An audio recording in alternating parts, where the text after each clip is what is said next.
what it mean to be the best. Riding foes, feeling unimpressed. Make me reminisce, throwing bows, bend the corner, set my mind up on the goal. All I know is stay down, bad, I'm the goal. Okay, feel like the best, the great. Now they ain't no debate. Yeah. Okay, feel like the best, the great. Now they ain't no debate. Yeah. I ain't gotta say much. Know the boy got a touch. Another win for the rush. Another win for the rush. See me once and got a crush. See you twice and that's enough. Get the ring sized up. Welcome in. We are back. The 2025 Kansas City Chiefs season is mercifully over with a defeat at the hands of those ugly teams in silver and black that I will not mention. And the Chiefs are now on the clock, not technically, but on the clock as the 2026 offseason has begun, as they look to try and remake hopefully their coaching staff, but certainly their roster around Patrick Mahomes as he continues his rehab, which apparently is going well, if the clip that Jeffrey Bassa posted of him in his Oregon uniform means anything. And now we're here. And obviously have a lot to talk about as far as the offseason, certainly as far as draft content is concerned, which we will dig into today. DG, CJ, how you guys feeling, man? Never feel good when you lose to the Raiders. I hate the Raiders. I know a lot of people was rooting for us to lose. I was definitely not in that crowd. I did not enjoy myself on Sunday. Maybe it's too much Chiefs fan in me. I'm sorry to the Chiefs Kingdom. I was not on your side of tanking for that game, but it is what it is, man. Here we are, top 10 pick in the draft. So lots of work to do at this point. But yeah, I'm sorry, dog. I never want to lose to them ever in my life. I always feel good when we sweep them. So, but it is what it is, man. Whatever. The necessary evil. I don't like losing to the Faders ever, but if they want to brag about beating practice squad and backup players, and so be it. Like I said it last week, never thought we'd be in a position to be picking top 10 with Patrick Mahomes at the helm, but here we are. Yeah, man, it's a spot we haven't been in since 2017. We traded up to get Pat at 10, if you want to count that, but since 2013 draft, when we took Eric Fisher number 1 overall, it's been a long time since the Chiefs have been in the position to get a high impact player with the first round pick. So definitely wasn't the season we all hoped for nor expected. Definitely expected higher hopes for the team, but we're here now, and we could definitely make an impact on the roster going forward and put ourselves in a position to where we're competing for championships again. So I'm excited for the future. I love the spot we're in. We have a lot of good players in front of us, and we'll go forward and break those down for weeks and months to come. But definitely a sad year to put a closing chapter in on that. Sad to see a lot of guys go, but for the last 4 years, since 2022 class, the Tyreek Hill trade, it's been a lot of up and down. We've been here, but we've had a lot of success. So you ask any kid that's a Chiefs fan or born and raised in Kansas City, from the minute we drafted Patrick Mahomes, this is what our next 9 years would look like. I take it every day in a heartbeat. So definitely thankful and excited for the future for sure. Well, we will certainly see how that ends up shaking out. Look, it's like I said, it's a ugly season for the Chiefs, but fortunately it is in the books. And as we wish Mahomes a speedy recovery, there is work to be done, certainly within the front office and the coaching staff. We do have one last, quote unquote, look back. There are going to be some things that we kind of do over the next few weeks. Some roster reset aspects of it. Want to get into some specific things that we want to look back on, especially some player values as well. We're going to end up having kind of a little bit of breakdowns of our self-scouting, and then also we're going to talk a lot about obviously these prospects as we get into the combine season, all-star season, and ultimately as we get to the visits, and of course the NFL draft at the end of April. And we'll be bringing back our live streaming the draft, of course, but then also there is the big piece of free agency, trades, etc., extensions, and we'll be doing the choose your own offseason series back again to see what pathway we would take to improve the Kansas City Chiefs here if we were Brett Veach as well. So looking forward to it. Honestly, what we have coming down the pipe as well, but we do have to kind of look back here week 18, and we're actually just going to dive right into it as far as the Tell the Truth tape of the week, and the last one for this season is going to end up being a little bit about Brashard Smith.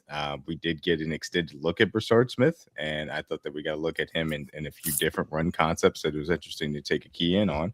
So it's certainly worthwhile just jumping right into it as well. And I thought it was ultimately a mixed bag for Brashard. I thought that you saw some solid enough, the okay vision, I would say, okay at best vision. You saw the acceleration and the speed that he brings. It's obviously different than what you've seen from Kareem Hunt and Isaiah Pacheco throughout the season. I thought you saw a little bit of toughness in between the tackles as well. Just to try and get skinny and try and get a few extra yards. And this is just going to run through all of his carries throughout this one. This is an example just of one where I thought that he could have cut this back up earlier. If he plants his foot in the ground and just takes that gap that's opening up, he ends up getting a good amount of yards and maybe even can break it depending on how he deals with that backside linebacker too.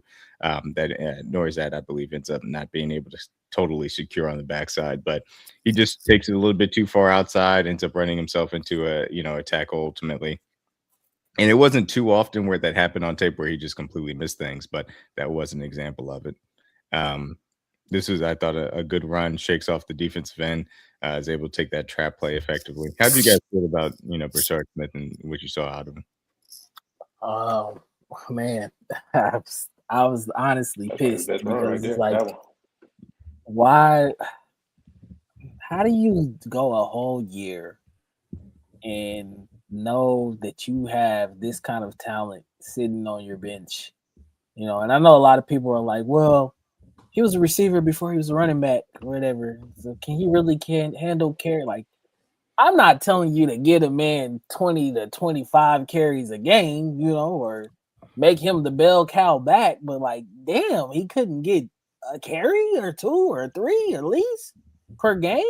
I just don't see how you had this sitting over there, and that run was very impressive with the vision, the cutback, just the agility. Like, we haven't had that in our system here in the last couple of years.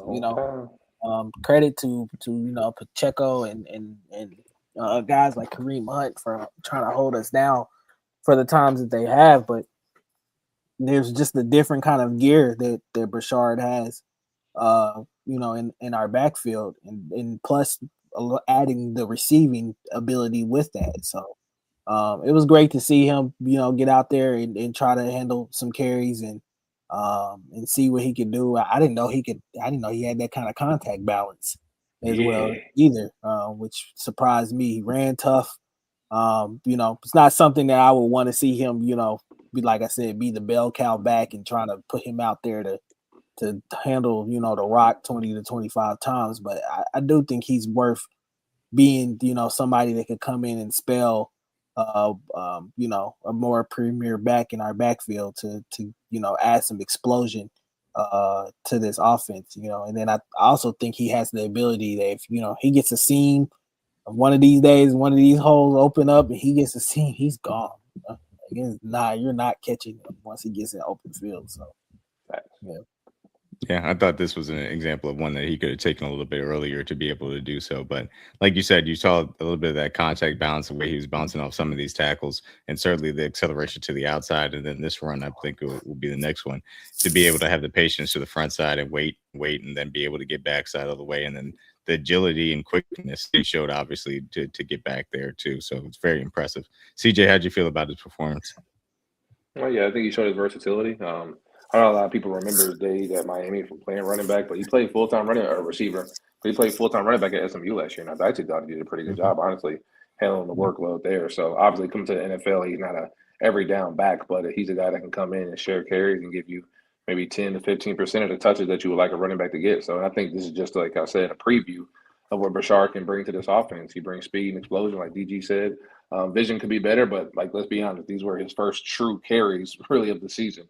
Because outside of that, he's getting mop-up duty or spot plays here and there. So he didn't really get a true game plan or emphasis in the offense until a game that was essentially meaningless. I wish he would have got these kind of reps for the last 3 weeks. That would have been great for his development and great for him to watch film over the summer and in spring when they're doing OTAs. But for what he did, I think Brashard had a good game. That's a great vision, great jump cut right there. And I think that's just the only a tip of the iceberg of what this running back room could look like in 2026. Obviously, Kareem and Pop did everything they could, but they just don't have this type of agility or speed like DG just stated. So I think Brashard looked great, and I think he's going to be an even bigger piece for this offense in the 26. But I think ultimately we have to bring a complement guy with him to make this room be at its best. But Brashard can be a weapon for us, bro, when it comes to – there's so many ways you can use him, whether it be jet sweeps, tosses, getting him on the edge, zone game where you can have him cut back. He's just the ultimate playmaker. Every time he touched the ball in the passing game, he did something positive this year, whether it was score, break a tackle, or get a first down. He's just a versatile player. And I'm super excited for him to play this year. I wanted him to play more this year. He was one of my favorite picks in the draft just because watching him at SMU, he did everything, and he carried the workload there. So ultimately, I think he could be an extension of our run game when you give him the ball in the pass game, swing passes, screen games. He's just such a versatile player. Like, I know we all miss Jet McKinnon, but he can literally do all of those things and more. Now, the pass pro is the question. Can he really pick up blocks and of that sort? And well, from what I saw in training camp, he left a little more to be desired. Obviously, he's a rookie, so he didn't get that much exposure on it. But from a passing game, receiving and running the ball, I think every time he touches the ball, he can make a play. Like DD said, he's probably the most explosive player on the team besides Worthy. Anytime he touches the ball, he can score. So if you give him the ball in space and areas, he's going to make guys miss. So I think, like I said, it's only the beginning. Wish we would have saw a lot more. I have no idea why Andy was not playing this kid. I know he was a rookie, but there's no way you saw that running back room and then just sit this kid on the bench the whole year. He easily should have gotten more touches. But 2026 will be the time he fully gets unlocked and we really get to see a full Brashard Smith. So overall, solid rookie year. Could have done a lot more, but I think he showed us a lot what he could be, especially in the return game as well. So. 26 of his 44 carries ended up coming against the Las Vegas Raiders this year, obviously across those two games, which is funny how that ended up working out. This is very well blocked, by the way, by the offensive line. And there were some aspects of their run blocking that struggled at times. But I thought it was a beautiful trap play. And the really big thing is it's the difference between the Kareem Hunt versus Brashard Smith. Kareem Hunt maybe ends up getting through this hole, but ends up, slowing down at some point. But Brashard's acceleration is real, and he's able to get through there pretty quickly and turn into a chunk gain too. So I was impressed by Brashard Smith. I thought he showed me a little bit more between tackles than I expected to see. I think that you saw obviously the acceleration to the outside. There were cutback lanes that I thought were ultimately missed, but I think he's an RB3. I think he can be a gadget type guy. I think he can give you a few touches here and there. I think he can be used in the receiving game as well.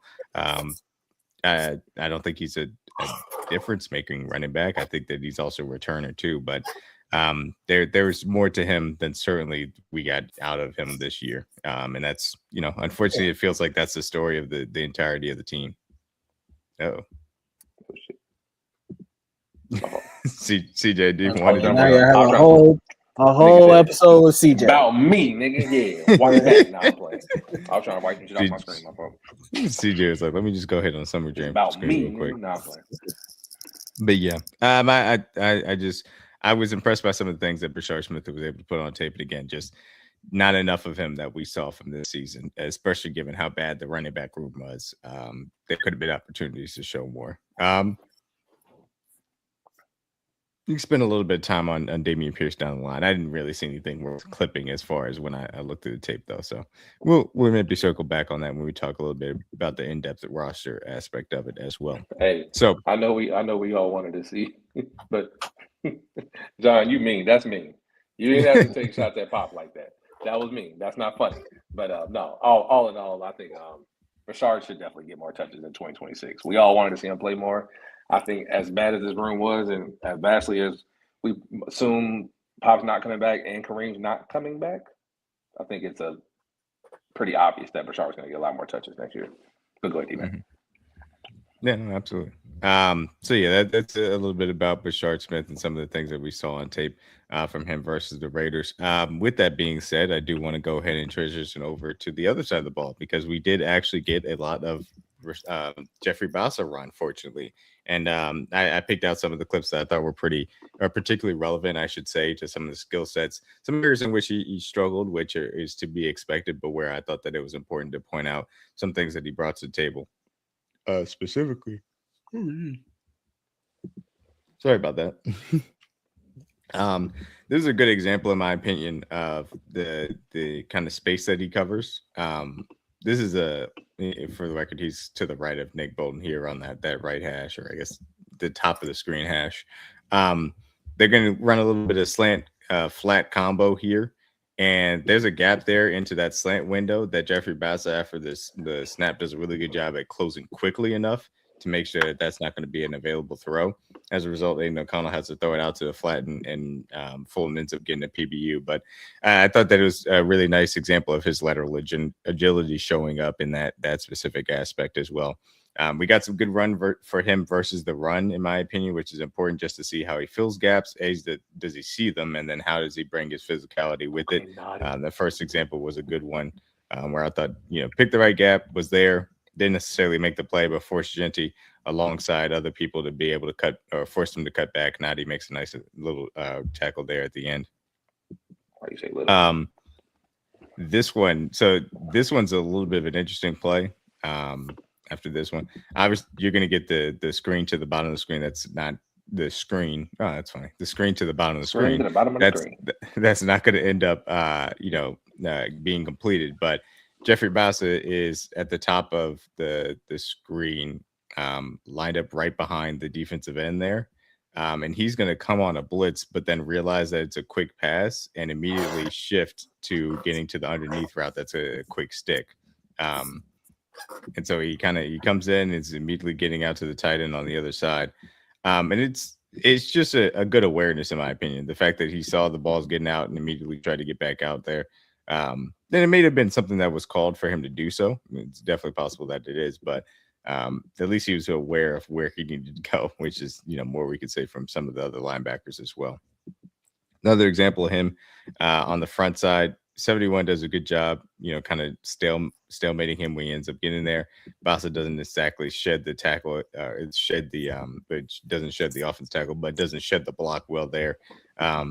Again, example, he's going to struggle a bit as far as shedding blocks. That is, when you talk about a converted safety and him needing to get stronger, needing to add a little bit of weight, that's going to be a piece of his game that he's going to have to continue to get better at, certainly. But on the flip side of it, when he does get ahead of steam, he does play violently, in my opinion, downhill. And he's going to take the center by surprise, I think, on this play. And ends up being able to shove him off and be able to help insist on the tackle there because of the blitz that he's going to run pretty much right up the A gap, pushes the center back, gets off of him, is able to help in the tackle. So when he gets ahead of steam, he does, play violently, to say the least. Does a good job filling that gap, forcing him to cut back there. There we go. How did you guys feel about Jeffrey Bassa in this game? That's a good dealing right there. That last one. Yeah, I like this one. He takes on the offensive lineman, just stays parallel all the way down the line. Outside arm free. That's a great rep. Yeah. I think same thing like Brashard. The speed is there, the athleticism is there. Like I said, he brought that juice that we haven't had since Willie Gay. Drew Tranquil obviously lost a step. Another guy that needs to play a lot more. Sitting him on the bench all year was mind-boggling to me, the way, especially after that Bills game when you just saw Drew just get torched by Dalton Kincaid over and over again for 100 yards.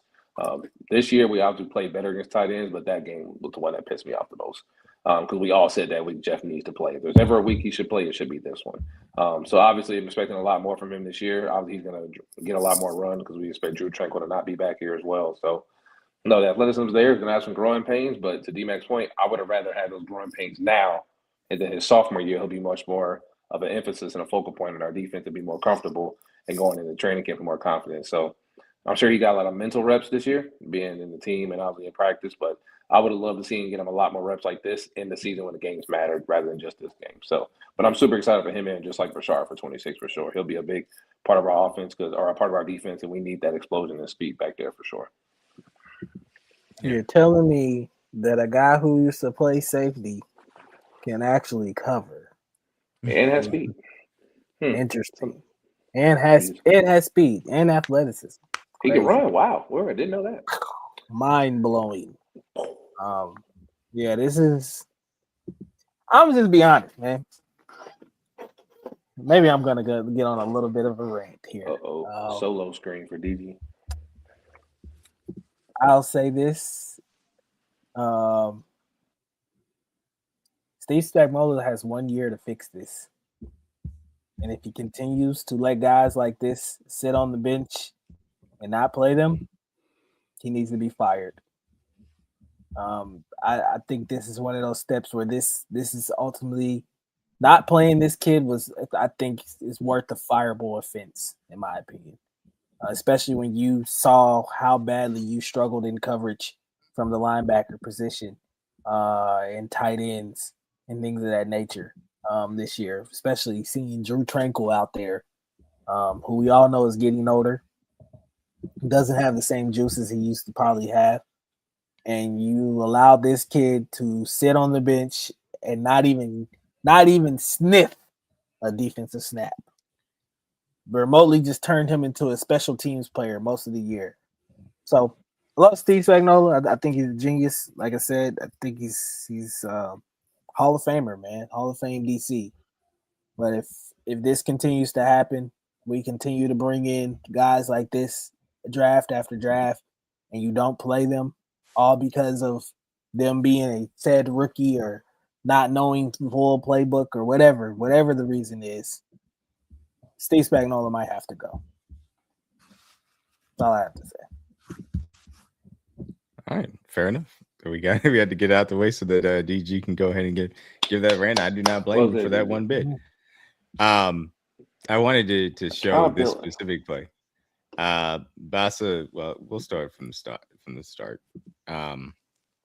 They come out, motion to his side, quick play action there out of the shotgun, kind of running combo routes. He understands he's got the hook flat there. Curl flat. There we go. Responsibility, but the second that O'Connell was squaring his shoulders to throw this out to Genty in the flat, I mean, there's 15 yards of space in between him and Genty. And look, I know he's going to miss this tackle. Don't get me wrong, but the closing speed here is very impressive. And yes, he needs to obviously complete the tackle, but the ability to trigger as quickly as he did, anticipate it, and be able to close down there was impressive. And we just didn't have a linebacker that could do that this year. That just didn't exist. And again, obviously, you would love to see him finish that. No, CJ, you were going into you going in and out, CJ. You in the blender and the robot, all of it. But we didn't have a linebacker that could make that play. And that's why I thought that his sideline to sideline speed needed to be out there. Because important, how important that trade is for a weak side linebacker. All right, go ahead, CJ. I'm sorry. No, I was saying like that speed, like even like you can finish the cleanup. Obviously, you want to head on the ball side, obviously wrap and drive and finish. But closing the speed is something you can't teach. Like look how fast he got to the ball, like right there. Like we had nobody that was doing that this year since Willie Gay. So like little things like that, like vision from Brashard, you can clean up, finishing the tackle, that can be cleaned up. But just that closing speed, the explosion from Brashard, those are things that we're talking about. We didn't use it. We need that desperately on this team. I'm just more so happy, like it, especially with a guy who's as talented as Ashton Genty, it didn't turn into more of an explosive play. I think that also helps as well. I know a lot of people say you got to finish the tackle, obviously. Sure. Finish the tackle. But the thing about it is like playing these young guys, bro, you have to go into some of these games. You got the growing pains. Yeah, that you're gonna have some growing pains and that there's gonna be some lessons to be learned, but you didn't have that kind of athleticism. Oh yeah, on the field this year, and I just don't understand how you sit there and let that sit on your bench. Crazy, especially Buffalo. You telling me, ain't no way in hell you gonna keep putting Drew old ass out there. Yeah, I'd rather see Jeffrey Bassa make that play. No. Or is it taking a day and a half to get there. Taking a day and a half to get on. And again, this is why I emphasized throughout the year, and understandably so, why people were frustrated with the limitations that we know Nick Bolton has in coverage, and they're very real. Can't have two slow niggas out there. You can't have two slow linebackers, and particularly when this defense was at its best, you had Willie Gay out there that was incredibly athletic, and Drew Tranquil was slimmer and faster as well to make sure that weak side linebacker had the sideline to speed and the coverage ability to complement what Nick Bolton brings to the table. And that's why I harped on it so much this year. Drew Tranquil was not good at either of the main responsibilities of a weak side linebacker, to be sideline to sideline quickly, or I should say, and be a good coverage linebacker. And he was not good at either. And so that's why I was more upset with his play compared to Nick Bolton's, because that's not Nick Bolton's primary responsibility. And Jeffrey Bassa should have been taking over these snaps earlier in the year because it was important to show this. And I'll show this last rep specifically. They're going to run a play action fake from under center, and Bassa does, bite on it to an extent. But again, the ability to have the speed and recover really does matter here. He immediately starts backing out, then turns and identifies where the threat is. He sees the deep crosser to the tight end and gets back to it and is able to, and we'll show it from this side. If you see it from the quarterback's angle, that window, because Bolton's there and Bassa is turning his head all the way to look at him, that window's never open for him to be able to get that ball to that crosser. And that's because of the work Bassa did in the middle of the field. Yeah. That's because of the work that Bassa is doing in the middle of the field. So it's it's a useful ability that hopefully we will see next year, because who doesn't close that window? Drew Tranquil. No disrespect, bro, but he not closing that window. That would have been a play action over the top to Michael Mayer for a first down. He does not make that closing speed like Jeff does. That's a catch for Michael Mayer for an explosive play. Sorry. He has to play. And if you're going to make mistakes, do it in a year where you knew your defense was going to struggle. So this next year, they'll be more prepared. Well, I don't get why we didn't let him make mistakes in the game. Like, even when he had that press conference when Spag was talking about Jaden.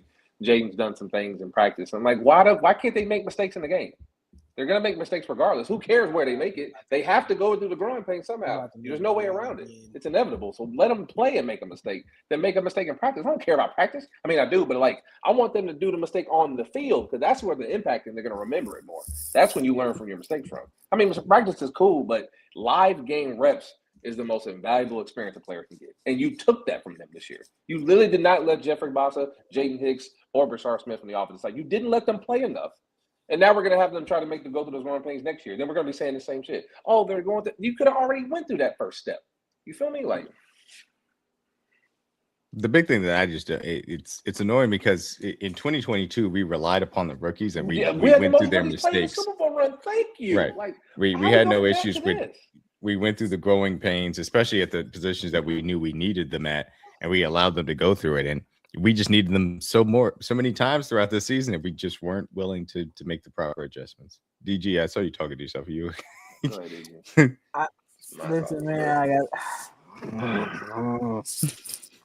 It just goes. I promise this is this is not the last week we have to watch 2025 tape. I'm sorry, but we're gonna do our self scout. So I guess like I said, I don't want to rant, because, like I said, I like Steve Spagnuolo, and I think he's a great defensive coordinator. But this tape clearly shows me you were playing favorites the whole year. You've been playing favorites for a while, and it came back this year to bite you in the ass. Because you can't sit here and tell me that all these guys go out here and make these types of plays, right? And you're talking about you don't want them to make mistakes, right? But you'll let Shamari Connor go out there and make the same mistake every freaking week. Right. Massive mistakes. And again, this is no discredit to Shamari Connor, because I think he's been done a disservice by his coaching or whatever.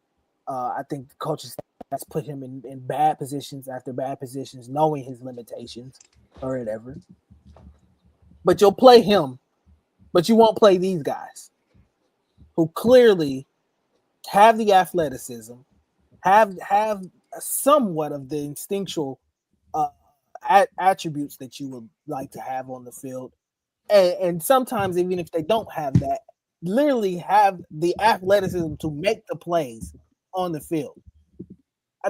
I don't understand it at all. It makes absolutely no sense to me whatsoever. And it just upsets me further, because you had this. I'm not telling you to start these guys. That's not the problem here. But in certain situations, put them in the game. Make packages strictly for them, so that you can go out here and make the plays that's necessary for 15 and that side of the ball to get the ball back. We've been, how many years now have we been bottom in numbers in turnovers? For a while. And it's getting to a point where it's starting to cripple this team, because the possessions are already limited as is. We all know going into these games, when you're facing Patrick Mahomes, the number one goal for that other team on the other side is to keep him off the field as best as possible. You know? So put the guys on the field that'll give you a chance and an opportunity to have more possessions in your favor. And yet you sit here week after week and continue to play favorites. It makes no sense. It's going to be even more frustrating when we get to the coaching conversation. But yes, that was the Jeffrey Bassa film from this week that I thought was relevant. I did want to highlight these two plays because I thought they were incredibly fun. We did have the Noah Williams blitz off the edge in which they moved the tight end back across the formation. And, you know, Spagnuolo loves to be able to get the cornerbacks blitzing off the weak side where the quarterback will not expect it. And he got to blow up. That wasn't O'Connell. I don't know who. That was Pickett. Yeah, Pickett was in at the time. And Noah Williams with his speed blitzing off the edge was extremely fun. So I just wanted to give Noah Williams a shout out for another good performance. And I think, you know, encouraging performances that we've seen from him over the last few weeks in which he obviously should have been playing the entirety of the year, but not enough. And then the other one, which we'll get back to a little bit further into this offseason, I'll say, which we'll be talking about him a lot as far as what his place in the team moving forward is Jaden Hicks. Jaden Hicks is right around the 30-yard line there at the top of your screen. This was a really good rep from him, kind of playing into the box, then bailing out to play cover two. Aiden O'Connell is going to throw this ball up deep. He gets on his horse, turns around, and makes an incredible PBU, in my opinion, diving away from the line of scrimmage to break up this pass. And I thought it was a really good play from Jaden Hicks, especially from where he specifically started, rotated out of what would have been a pseudo cover one look into his cover two shell and was able to get back there and make that PBU, which I thought was impressive and shows his athleticism as well. And again, I think he could be a true split safety. Single high, no, but he can be a split safety in this league for sure. So wanted to highlight both of those plays. When he got to the high drop too, I love that. What was the hip turn when he got to the top of the drop? When he just exploded out and get to the ball. Yep. Like here, he's back, and pedal, and phase, turn, explode, get to the ball. Yep. Nose coming, get there, that. Break it up. And he got his hand in there. That's a great play, Jaden. Yeah. Ain't no way you did just sit here like that. See, this. I know y'all. It makes legitimately no sense. You had all this athleticism on that side of the ball. And you continuously put guys like Shamari Connor in a bad position on the field when you have that on your side.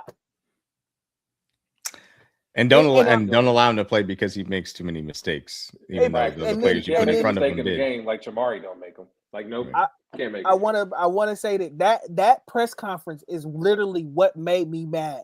As Spags. When he said that, because I was like, bruh. How can you sit here and say, well, Jaden has made some mistakes, and you know, and that's the one reason why he hasn't been on the field and blah blah blah. But you sit there and watch 27 do it every week. Every week. Like cool. I can't think of a game this year where we weren't talking about Shamari Connor. And ironic enough, he got a pick in this game. Right. And shout out to him for making a play. And making a play. I don't want anybody going back and saying that I think Shamari Connor is ultra weak or whatever. I don't think he's a starting safety. Yes, he should be starting, bro. It's just certain levels and certain things that guys can do, and you know that he is not capable of doing those things. So why do you continue to keep putting him in there? It makes no sense. Especially in the middle of the field where all the money is made for explosive plays. You put one of our weakest links in the middle of the field. Are you serious, bro? Really? On top of obviously the issues that you knew that you had a linebacker as well. That's what I'm saying, bro. It's like the three guys that we complained about, two that complained about the most on defense were all in the middle of the field. Drew Tranquil, middle of the field. Shamari Connor, middle of the field. Like the most played area where defenses get exposed for explosive plays, both of those guys were both responsible for a majority of the snaps. That's strictly on Spags. Ain't no way you saw that shit week after week and think that's okay. That's coaching malpractice right there. There's no way you see all the slot receivers we see, all the explosive tight ends, you think these two guys in the most important positions on the defense, they're going to be in the middle of the field. These are going to be the guys we lean on. That's Jesus Christ. Come on, go to the next play. I'm about to get mad all over again. Coaching I'm about to make my head hurt. Also, let's as we get into All-Star game season and then obviously the combine, this is the reason why they have the DBs do this drill. Watch the way the Hicks goes through transitioning his hips, coming out of the box alignment here, goes back, hip transition, pedal. Square up, see the quarterback, see him let it go, transition out of it. That's why you do it. You got to have fluid hips if you're going to be a DB. It's a very important skill, especially from the safety position where you can read and react. So, listen, man, you can't tell me. Look at everybody hype. Brett Beach don't know what he doing. Everybody's hands up. Everybody hype, bro. They know that's a hell of a play. They know that's a hard play to make, bro. If it's one thing I know my GM is capable of, he can find you a DB. That's a fact. Like it's all on tape. But we hit on DBs, bro. So shout out to Jaden Hicks, man. I thought this was an excellent play. We need you on the field next year, gang. Hopefully this is the breakout year. Because we always gassing you up in the summer, bro. Rightfully so. Hopefully this is the year where you break out finally, bro. We need it. You got out of snaps. We got to get 2-1 on the field, man. He got to play. So let's speak about the coaching staffs that will obviously be making those decisions. As far as personnel is concerned, we did have a flurry of NFL moves. Kevin Stefanski fired. Pete Carroll also fired. Today, specifically, John Harbaugh was let go, Ravens head coach. Matt Eberflus, Cowboys defensive coordinator. John Morton, Lions offensive coordinator. He got fired. The Commanders also fired both their coordinators, Cliff Kingsbury and Joe Witt Jr. We obviously have an opportunity to talk about some of the offensive coordinator aspects of this. Matt Nagy, his contract has technically expired within Kansas City. It does not sound like he's going to be back, according to what Nate Taylor talked about today. It also appears that he's interviewing for other jobs, so we'll see how that ends up working. So is Spags, for that matter, as well, down in Tennessee. I think Spags is interviewing for the Giants job. I'm not entirely sure. So the rape should. I don't know. I don't think they brought him in yet. Yeah. The Ravens parting ways with John Harbaugh may throw a little bit of a wrinkle into this. We don't know necessarily if Mike McDaniel is ultimately going to be let go. It appears that people are still cautious around the league to do some of these moves because they want to see how certain things end up shaking out. So all that being said, specifically as it pertains to the Kansas City Chiefs and the offensive coordinator discussion, Nate Taylor also kind of talked about the fact that Eric Bieniemy could be welcomed back into the building at the offensive coordinator position. Cliff Kingsbury getting let go by the Commanders does present a wild card in the scenario because of the Patrick Mahomes connection. Ultimately, would be the reason why if Patrick Mahomes wants Cliff Kingsbury to be the offensive coordinator, that would be a very difficult thing for Andy Reid to ultimately resist as well. I would say that based on what Nate Taylor said, I was not particularly encouraged about some outside forces being brought in. And certainly not about the fact that Dave Tobin needs to be fired, but that's a different conversation for a different day, to be perfectly honest with you. As it currently stands at the offensive coach search, I'm not necessarily all that inspired or confident that we're going to see the necessary change that we're going to. Let's just do a quick, just around the horn. How do you feel about Eric Bieniemy being the offensive coordinator? I don't hate it, but I don't love it. I'm cool with it. I don't like it at all. As long my thing is like, the reason I don't hate it is because I know for a fact any running back we do bring in the room, he's going to coach them the right way. And from what I've seen about this running back room, it has to be revamped because more than likely we're not going to bring back Pacheco. I don't expect the Kareem to come back. Maybe on another 1-year deal could be a possibility. I think that's more realistic. But regardless of who the running back coach is and the OC is, more importantly, we have to revamp the running back room. And if there's any position that did perform well while he was here, it was the running back. So I'm cool with EB coming back as long as we bring in more speed to the running back room. So I don't hate it, but I'm cool with it. I don't hate it, but I don't love it because I'm just keeping it being, bro. I'm sick of the yes man. Which Eric Bieniemy is somebody that has pushed back on things Andy Reid. I do think that's true, and obviously he's pushed back on Patrick Mahomes too. That I don't mind having back in the building. If we're going to talk about the accountability part of it, yes, I will gladly take Eric Bieniemy back. But I don't see it bringing any new creative ideas or anything innovative to this offense. Obviously the offense will have more structure and will probably be a lot more disciplined than it has been these last couple of years, which I think Eric Bieniemy, when he in his tenure here was here, I thought the offense operated at a lot better discipline than previous years, especially under Nagy. But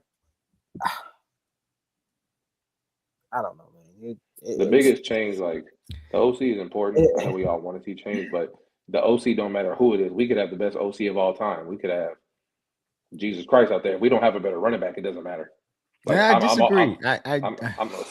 If we had the same running back room with a better OC, if we had a representative running scheme, I do truly feel like we would have gotten more out of the running backs. Like I don't get me wrong, like the running backs are bad. I'm not disagreeing with that whatsoever, but I truly believe that the foundation of this offensive scheme is broken. And if that doesn't change, I don't think you can get any of these running backs in. Don't get me wrong, it'll be better. It'll be better if you have better running back talent. But the reality is you're still going to run the same predictable outside zone out of shotgun. It's still going to be a problem. You're not going to be able to create explosives over the middle of the field. You're not going to use your wide receivers the way you need to. If you're going to do it, at least do it with a coach who's going to give the running back the ball. Like if we are going to have Eric Bieniemy come back, he's at least going to make an emphasis to give the running back the ball and give him a volume touches. Now, we all agree the running back room needs to be improved. So if there is going to be a guy to come in here to make us run the football, it's going to be him. So I don't love it, but I don't hate it either. It's like I'm cool with it, but it's like I think we're going. It's like the middle. Like we're not this here. We're going in circles with this conversation because we all know what ultimately. We all know what ultimately needs to happen. Yes. Well, the thing is, both need to happen. They need to upgrade the running back room, and they need to have a different offense. Well, not a different, but an updated offense. Upgraded run game for sure, easily. And the thing about it is, I'm not even asking for no crazy scheme. Oh, well, yeah, go ahead. Sorry. What were we going to say, Gigi? If this doesn't change within a year, Andy has to go too. Yeah, I mean, I said that. You can't keep running in circles for the next 2 years. It's boiling to a point where you're starting to know when certain things are just not working, they're not clicking. And I don't get me wrong, like bringing Bieniemy back, like I said, the accountability part, the discipline part, I'm all for that. Or whatever. I do think that will help this offense operate a lot better, right? It's just only a part of it. We need the other part too. The creativity, the ideas, the way this league is transitioning or whatever. If you're not, like I've been saying all year, and I'm probably so sick of me hearing me say this. If you're not willing to grow with this league, it will outgrow you. And I think we're all getting to a point where we're starting to see maybe this game is outgrowing Andy Reid's scheme. I hate to say it because I love Andy Reid and I think he's a genius as well too. But you got a year, dog. You got to fix it. I'm going to give you a year to fix it. And if you're not, go ahead. My bad. No, I was going to say, yeah, you're 100% spot on. You have a year to fix it. You understand what the problems are. If you can't self-scout and figure out what the problems are, then again, it's the same thing. You got the down year. You understood what went wrong. In my opinion, you put your quarterbacks in harm's way because you put too much on him on a consistent basis to have to think every single down, to have to run way more than he normally has in the regular season because you didn't have a requisite running game, because you couldn't manufacture things over the middle of the field for your wide receivers. Now it's on you. It's you. You have to fix these things. I don't think he's necessarily off to the greatest of starts, but so be it. So you guys gave your thoughts on Eric Bieniemy. It would be a disappointing outcome, but it couldn't be the worst case scenario. In my personal opinion, I think Cliff Kingsbury would be a bad outcome. The only team that was under center less than the Kansas City Chiefs in 2025 was the Washington Commanders, led by Cliff Kingsbury. I understand the connection to Patrick Mahomes. If Cliff wants to come be the quarterback coach of Patrick Mahomes after he's failed at the head coach and the offensive coordinator, perfectly fine as far as that is concerned. I'm not having him as an offensive coordinator because he's not the guy that's going to end up implementing the scheme change. And he's not going to all of a sudden start holding guys accountable to the point of Eric Bieniemy. At the very least, I can get that out of him, even though I think that's a secondary piece as well. Kevin Stefanski was fired. I I like the idea of Kevin Stefanski. He understands how to marry a run to a pass game, especially from the under center, to create play action things for a quarterback that helps their life out. He understands how to coordinate a run game. I guess you can ask about the accountability standpoint, but I think that he does a good job as far as that aspect is concerned. He's not head coach material. I definitely understand that, but I would have no issues with him being the offensive coordinator. I think that would be an encouraging hire. In a perfect Rank world, for me, we need Eric Bieniemy's accountability with like Stefanski's team. So like, can you like be the run game coordinator? He be the passing game coordinator. Like, let's do like that. I need both of y'all in the room. Like, EB's like, just gonna stay. The ball. Yeah, yeah. Unless he's only leaving to go be an offensive coordinator somewhere, so he would just stay at the running back position, which would be understandable too, because it's a good gig in Chicago under Ben Johnson. Question. So rank those three for me, and then we'll talk about it in some secondary candidates. Rank those three: Stefanski, Bieniemy, and what do you want to happen? Stefanski, Bieniemy, and Cliff. Give me EB at 1, Stefanski 2.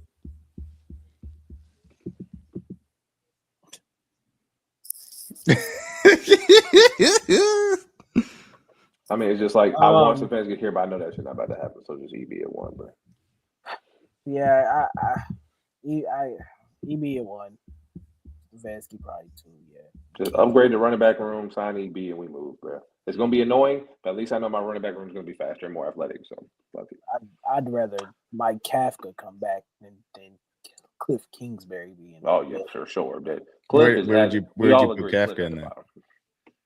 Kafka, I probably put Kafka.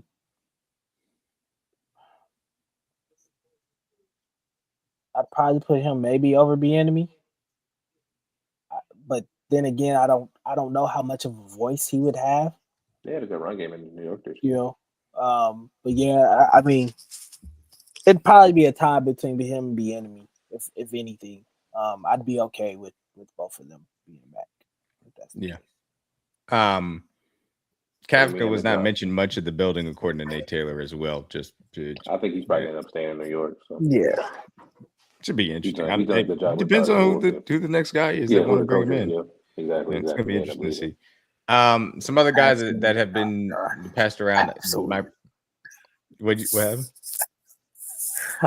This comment, no, and no. Under no circumstances, absolutely no. John, you better. I'm gonna delete this. John, you say some stupid like that again, I'm gonna kick you out the chat. That is the last thing we need to do. We do not need to do that at all. I promise you, we don't. So my dream scenario. Yeah, he was talking about Bieniemy. My dream scenario: Nate Scalhussie, who is the Los Angeles Rams pass game coordinator, been under Sean McVay for a good bit of time. I definitely would love that hire. He is also from Kansas City. I don't know if that necessarily makes it any more likely. I don't think it is, unfortunately. Other guys, Zach Robinson was just let go as Atlanta Falcons, almost Atlanta Hawks offensive coordinator. I wouldn't hate it. I'd put it probably slightly above. I definitely like him over Cliff, that's for sure. Brian Daboll, same thing, better than Cliff. Frank Reich, who was Carolina head coach a few years ago. I also would take over Cliff as well. Yeah, I mean, there are other assistants, certainly on the Rams and the Jags offenses right now that I think would be worthwhile looking at. It's annoying. I'm sorry. It's annoying if this ends up, going around in a circle and ends up back. So here's the thing. I will end this here for me personally. I'll let you guys say whatever you want to as the last word on this for now. It will be slightly disappointing if it ends up being Eric Bieniemy, in my personal opinion. It just will be slightly disappointing because it will be more of Andy Reid's tree and just something that I don't think that we necessarily need. It would be both a indictment on Andy Reid and a bad look, for my opinion, Patrick Mahomes, if it ended up being Cliff Kingsbury. I agree. Indictment on Andy Reid because he's not able to identify outside voices to come in, or the fact that he ceded power to Patrick Mahomes so thoroughly that he just said, I'm going to let him have this. And it just didn't matter from that standpoint. It'd be, in my opinion, a bad look for Patrick Mahomes because I don't think it would work. I don't think you're going to get the system innovation that you need from Cliff Kingsbury. I don't think that he's going to make life easier for you. You just want your friend in the building, which is cool, run the plays which is you great. Want to run, but how we need to run. It's not going to help you out, which is the point. Exactly. And at that point, it would be on him for reasons why he didn't have extra help as far as the offensive coordinator position is concerned. Exactly. So that's my feelings on that aspect. Do you guys have anything you want to add? I hate living out of the gun just as much as anybody, but if you're going to live out of the gun, at least have an explosive back. So if we're going to do that part, I'd rather have the enemy here. Bringing in Cliff Kingsbury would be a lateral move or a backwards move because he doesn't run the ball nearly enough, in my opinion. Because there were plenty of points in time this year where he went away from Ja'Cory Cross-Merritt, the rookie running back for the Commanders, when he was easily their most explosive back. And then all of a sudden he found Chris Rodriguez and started giving him the ball more too. So living out of the gun is not a way to live, especially with Pat coming off a knee injury. He needs to be under center and needs to run the football more to make his life and everybody's life easier. But if you are going to live in the gun, you have to have an explosive back. So that's my biggest standpoint with bringing the enemy back. I know he's going to coach the running backs the correct way because obviously, like everybody saw the way Swift ended his career in Detroit. He quote unquote hated Ben Johnson. Now all of a sudden he's playing well in the Bears system. Who's the running back coach in Chicago right now? Like I know a lot of people hated DeAndre Swift when he left Detroit, saying he wasn't consistent enough in pass pro in the game. He looked pretty damn good for Chicago this year to me. So if there is going to be a running back or coach that can come in here and get that room together and find some type of consistency in the run game, I think it's the enemy. I don't love it like DMac said, but I think it's the most realistic take that's probably going to happen more than likely. As much as I would like, Mike McDaniel would be perfect. I love his run game, but I don't think they would ever bring him here, or I don't think he would ever even take the job. Even though I'd be cool with Mike McDaniel. Yeah, I look if it's they need to go out of the house. You got to go outside of the tree. That's where I'm at with it. I already know that's not going to happen. So if anything, I at least want this offense to have discipline and have structure. And I know that I can at least get that with Eric Bieniemy being back here.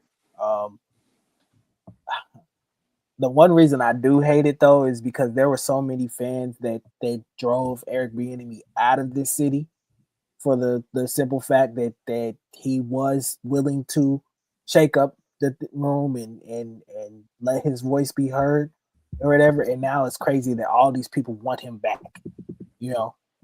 But ultimately, I think that's just funny because they were dogging him at that 2021 game. Ultimately, you're going to be sitting here having some of the same conversations about this offense. Because just, you know, we're keeping it realistic. This is not Eric Bieniemy's offense. It's not Patrick Mahomes' offense.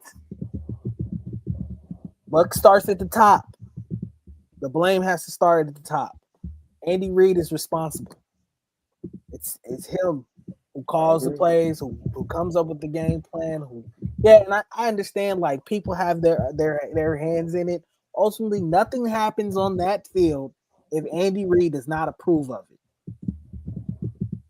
So, is the head honcho willing to change? I don't know. I hope he is. Because if not, I can guarantee you what's going to happen. You're going to get fired. So what happens in this business? It's a results-based business. You know, you cannot have 2 seasons back-to-back where you have a losing season. I don't care how hurt Patrick Mahomes is. I'm sorry. And you have the tool to make the adjustment. You just refuse to do it. You have the line to make the. I'm not asking you to do something that's like out of the box, like something they physically can't do. They can literally get under center and run the football, run his own speed. That's not hard. I literally saw you do it. You just don't want to commit to it. So that's the most frustrating thing with this DG. It's not the fact that you're asking some teams who have a roster that's incapable of making a change. You have the players to do so. It's just a willingness to want to commit to it. And at that point, it's negligent coaching. It's being lazy. You just don't want to be accountable. It's okay to make a mistake. I don't care that you made a mistake. I want you to, in the words of country, fix it. That's all I'm asking you to do. And you have the pieces to do so. So we'll see how this offseason goes. So, yep. But no need to beat a dead horse. So.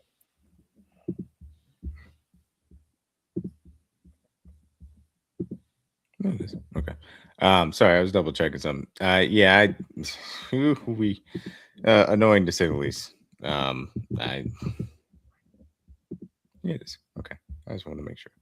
I didn't know if we were live or not, but we are. Yeah, we good. We live. Yeah. It's disappointing. Hopefully they surprise me. To answer this, yes, but with the Harbaugh mutual parting of ways, that could change. So we'll see. And I don't need Antonio Pierce on this team. Yeah, I'm good. John, you just want to see black men yelling. You don't need that, John. We don't need that, bro. Yeah, I'm good on that.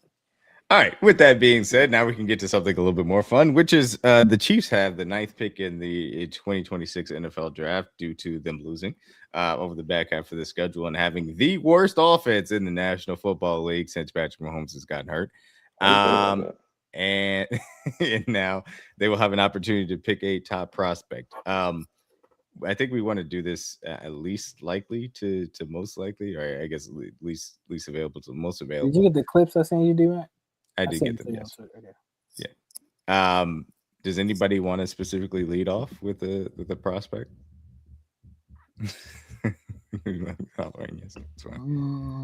I'll start with one of mine. Sure, go ahead. Which one do you want to start off with? We're gonna do real players first. We're not gonna live in delusional land like DG sees a lot of people in our group or in our replies and our mentions like to do. So I will pick out of my 3 players. Give me Kenyon Sadiq. We can do him first. Okay. We will talk about Kenyon Sadiq first. Oh wait, that's gonna. Okay, never mind. Go ahead and start talking. I'll put the clips on the screen. That is hilarious. No, Kenyon Sadiq, freak athlete. I'm sorry. Probably the most. Following was funny, John. That was funny. Hey, John, funny. My fault. Hey, John. No, I think as far as like we've seen a lot of highly touted tight end prospects out of the last few drafts. Everyone knows that's my favorite position, i.e. because I played it and I have an affinity for that one. Since guys like Kyle Pitts, Brock Bowers, there's been a lot of guys that came out of the draft that have had a lot of hype. Out of all those 3, the only I would rank them probably Brock 1, Kenyon Sadiq 2, then Kyle Pitts 3. I love everything about Sadiq from a physical standpoint. He's 6'5", 240. He's probably going to test 4.4 at the combine and pro day, wherever he runs. He's fast as hell, very explosive, catch the ball in traffic, finishes plays up the field, decent run after catch, but extremely physical in the middle of the field, which I think he would be a big asset for us. My comp for him would be a better hands version of Vernon Davis. Because he's just like physically imposing. Like Vernon was about the same size. Vernon was about 6'5". Yeah, I like that. I really do like that comparison, Vernon Davis. Yeah. He's like really no homo. He's like really thick. Like he's a big dude, so he's not stiff. Like most dudes are big. And like they can't move. Like bro, like he a big dude, bro. Like and he blocks. And like I sent DMac hella clip that he's about to show y'all that he's not just like a receiving tight end. This is a guy that can play down the field, make plays up the seam, catch the ball. He can also put a dude on his face and put him on the ground and get a pancake block. I think he's one of the most completer tight ends I've seen in a while. He's a better blocker than Brock Bowers. He's not the athlete through the catch that Brock Bowers is, but overall complete tight end. I think he's a more complete tight end than Brock Bowers, in my opinion, because he's a better blocker. But Brock is a better receiver, so it just depends on what you want. And this is just so play. Gets his hands inside of a dude's chest, moves feet, and obviously not scared to put his hand in the ground and do that and play fullback as well, which we know Andy loves to put our tight ends in the backfield. Everything that Oregon could do with a tight end, they did it. You see him hurdling guys. He takes jet sweeps. With jet sweep, hurdle guy. Like, and that's really what I want our offense to look like. Under center, jet sweeps, beating guys horizontally and vertically. Kenyon Sadiq really does everything you can ask a tight end to do. So I know he's not everybody's cup of tea at the 9th pick because they want an impact player at edge, which I'm all for. But if we got not even stuck with, if we were thankful and blessed enough to get Kenyon Sadiq at 9, I selfishly would be excited because I think he's a dog, and I think he would be immediate impact, a high impact player for this team. And granted, the fact that we lose Travis Kelce to retirement and send him off on a farewell tour, but I think Kenyon Sadiq would be a no brainer if all the guys that we want, like Bailey, Bain, and all the other defense players we want are gone. I would be extremely happy to have him as a Kansas City Chief. Yeah, and I've said it. I think that he is the type of guy where if it's him as an offensive playmaker, then I understand it. I do prefer one of the wide receivers more, which we'll talk about. But the defensive lineman first, and then getting into those offensive playmakers, that's where I start to talk about it. And he's definitely on that list because I do think he's the type of tight end that could beat man coverage, that could be featured in an offense. And certainly, like you said, he is willing to block and does it really well. And that's what you need to do in the modern offense if you're going to be highly valuable as a tight end. And so I definitely like what he brings to the table. I have a higher grade on him than people did for Tyler Warren, and I love Tyler Warren. I think he's better than him. Faster, more explosive, just as good as a blocker, and has the body type to withstand a whole 17-game season. So that's my take on it. You had Tyler over Colston, right? Yes, he was Colston. Yeah, he was tight end one for me. But I personally, in the NFL, I think Loveland would be a better player, but Tyler does everything better. So, but I mean, shit, me and DG saw it. Loveland had 12 catches on Sunday. It took him a while to finally get him going, but you could just see the athleticism that Loveland has. I think Sadiq does that, but also has the blocking of the Tyler Warren. That's why I think he's a better prospect. So. I don't want to have the Loveland and Warren debate, but I feel like people undersold Loveland's blocking. They did. Like, if I'm an OC and I'm calling the offense DMac, I'm picking Loveland. That's me. I don't hate Tyler Warren. That's why I think Ben Johnson took him first. No, for sure. Like, right, he's like, I have Cole Kmet. I don't need another Cole Kmet. I need somebody like him for sure. Absolutely. Rob Gronkowski's not coming back. Like, let's stop this. This game is changing, man. Yeah, like the tight end now is another receiver on the field. And he has to be a difference maker if you want to win in the middle of the field. That's a fact. Another pass catching option. Like, stop wanting Mike fucking Ditka out there. Or George Kittle. Crazy. Mike Dicker's crazy. No, but DG's right though. Like, everybody gets it infatuated. And I'm not saying like blocking's not important. I'll be the first one to tell you it is. But that's why I'm so high on Kenyon Sadiq, because not only can he do the blocking aspect of the game, DG, he can also beat you down the field. And he's probably going to run high 4.4 or low 4.5 at his pro day. He's going to run a Hall of Famer. Facts. Blocking is cool. You don't have to be an amazing blocker to be a Hall of Fame player. But again, similar when you're that type of athlete, it is a want to, and Travis Kelce did want to, and Kenyon Sadiq does want to. So that's not an issue. And like the effort is there, and that's really all you can ask for. You don't got to pancake guys, but if you can, like Sadiq did, it's a bonus. But really, it's about just getting in the way of guys and being an effective blocker. Gronkowski and Kittle just happen to be amazing blockers, and like DG stated, people fell in love with that. But that doesn't mean you're a better tight end. It just means you're a better blocker, which is great. But you don't get paid to block. You get paid thousands of dollars to catch the ball. You think Jimmy Graham was out here arguing with the Saints because he was a great blocker? It's because he had 10 plus touchdowns and 1,300 yards at tight end. That's why you get arguments for that. But go ahead. Thank you. No. Thank you for reminding me. And I should have done this off the top of the show, and I meant to, and I'm mad that I forgot to do it on the rundown. Shout out to Travis Kelce. In last week's game, if that is the way that he ends up walking off, he does become the third tight end with 13,000 yards in a career. Shout out to Travis Kelce. We already know that all of his records that he has during the postseason, it's him and Jerry Rice. And anytime that you can say that it's you and Jerry Rice at the top of record books as far as football is concerned, that means that you are awesome. That's what that means. Time, you're amazing. You're an all-time legend, and I don't care what other people say. That is the best tight end I've ever seen. Shout out to Gronk. Nobody does it like Travis Kelce. 87 and also to further that point, 10 straight seasons of at least 75 catches. Only Tim Brown can match that production on a consistent basis. Again, and just Travis for jokes, Gronkowski only did that twice. and again, Travis Kelce. What was it? 6 straight years of 1,000 yards receiving, and he would have got it if we just sat out. So technically, right, and tight ends in general, there is no tight end in the NFL history that has more than 4 in their career, not in a row, just in their career. Travis Kelce was able to do it 6 straight seasons. Just a GOAT, man. At 36 years old, he still could have had 1,000 yards this year. So along the lines of Kenyon Sadiq, I will also go to an offensive playmaker of my own personal liking. I do love this kid, no pun intended, but Jeremiah Love, running back out of Notre Dame, St. Louis's finest. He is a running back that understandably a lot of people will say, hey, is he Ashton Genty level? Is Saquon Barkley level, et cetera, Ezekiel Elliott. I would probably not necessarily have him quite to the level of Saquon. I would have him on the level of a Bijan, personally speaking. That's just me. I think that he is that level of difference-making running back as well. I think he's better than Genty. I had Hampton better than Genty. I think he's better than Hampton as well. As far as this draft process is concerned, it is because he brings in a level of vision, of speed, agility, definitely home run hitting ability, but also consistent. He also So the terrible. consistency to be able to create yards, and he's not like a boom bust type of guy. He understands how to take the tough yards, but also can create them out of nowhere, really, by making guys miss and running through tackles, especially arm tackles. There are times in which he just teleports away from guys, which is incredibly impressive, and acceleration there. There's no doubt about it that he's the type of guy that you give 20 to 25 carries on a consistent basis, and he can lead the league in rushing. And Absolutely. he brings a receiving element. Really soft hands, understands how to run routes. Would not say that he's a Saquon level guy, definitely not a CMC level guy, but can do it really effectively out of the backfield like a Bijan, in my personal opinion. And in pass pro, he brings the 1-2 that's necessary and is the level of athlete needed to do it. Can use polish there, of course, but I do like him in pass pro. So this is the type of guy that he's going to be out there in all 3 downs. He's going to be a difference maker in all 3 downs.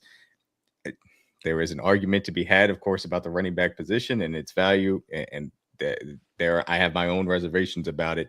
However, again, if the ball doesn't fall a certain way and the pick ends up being Jeremiah Love, who might be the best true talent in this draft this upcoming season, you're not going to hear me complain, because I just love watching Jeremiah Love play football. So that's my feelings on Jeremiah Love. You saw Kareem Hunt do this like 3 times, John. He did it for a month last year.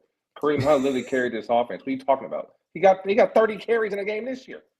He did. That is, which is honestly, and that's what pisses me off, because we don't run the ball, bro. We did it for an entire game.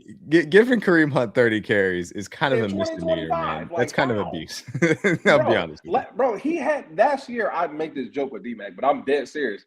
It was abuse what we did when we signed Kareem Hunt last year. There were 4 weeks where he got touches of 20 plus carries. Nobody touched the ball more than him, than Derrick Henry, for a month straight last year. He was carrying our offense. The walk-off game winner versus Tampa Bay, the game where we had versus the Chargers on, he literally carried our offense when Pacheco went down.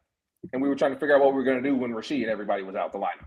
So we've done it before. We can run the ball. We just pick and choose when to do it. But in DMac's case, if we did take Jeremiah Love, now you're forced to use this guy because you just took him in the top 10.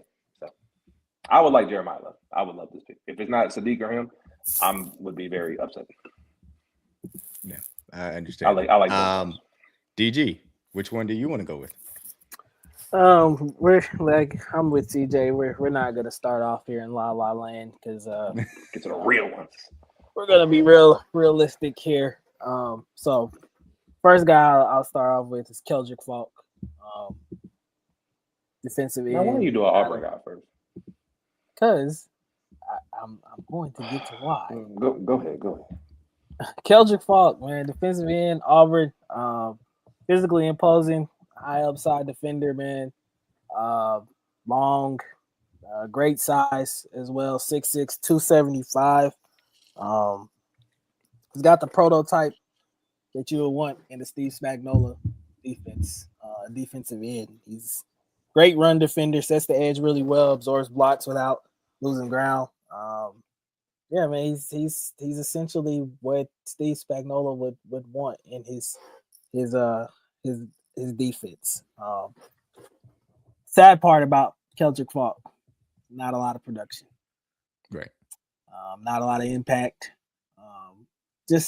I feel like a really another good player. That kind of needs refinement, in my opinion. I don't think he doesn't bend the corner how I would want, one of our edges, a guy who's going to make a huge impact too. And that's the reason why I don't have a real high. I don't really think he's worth taking it at 9. I just don't see it at all. Can he come in and help this defense obviously be a lot better? Sure, but I don't see I think if you're taking a guy that high, you got to take a guy that's going to make a massive impact for you day one. And I don't see that from Keldrick Falk. I think he's a good player. But sorry, go ahead. Go ahead. So my thoughts quickly on Keldrick Falk. I understand the apprehension because of, he doesn't have the production like you had mentioned. He just the traits are there. The traits are there to develop into a really high-level pass rusher. Like you said, 6'6", 270, long, athletic, comfortable, and I understand the bending of the arc thing. I think he does it enough for me to feel comfortable from that standpoint. Kendrick Falk would be a pick that could be underwhelming, certainly at 9. But if you trade back, a few spots and you end up getting him and then get some extra draft capital, that's something I would not complain too much about, because I do truly believe he has the upside. I'm not going to say to be a successor to Chris Jones, but can maybe even approach that borderline alpha level pass rusher that you need, in my opinion, because of what his upside looks like. And he's one of the youngest guys in the class. And that's why he's going to ultimately go top 15, because of those traits that he has to the table, even though the production trading back and getting him would be fire. I'm with that. That's I was about to say. Now, if you're telling me we're moving back and we get Falk more picks, 18, 19, and we get an extra pick along with that for sure. Cool. That's a bet. But if you're telling me like this is the pick at 9, y'all remember how disappointed I was with Josh Simmons last year? It's gonna be 10 times worse. And DG walked back to Josh Simmons take. Yeah, I did. I definitely did. I was wrong. I'm definitely always willing. Y'all know me. I'm always willing to admit. And really, he only questioned that. He's got more accountability than half the Chiefs staff right now. He got more accountability than Matt Nagy. I tell you that, Bush or Spaz. All right. Let's go to the next one. CJ, who do you want to hit up next? Who I got left? Let me check my notes. And I want to say we're doing a kind of quick high level of these guys. We will get into this more in depth when we do our scouting series leading up to the draft, of course, and we do our position by position of base breakdowns. Sorry, go ahead, CJ.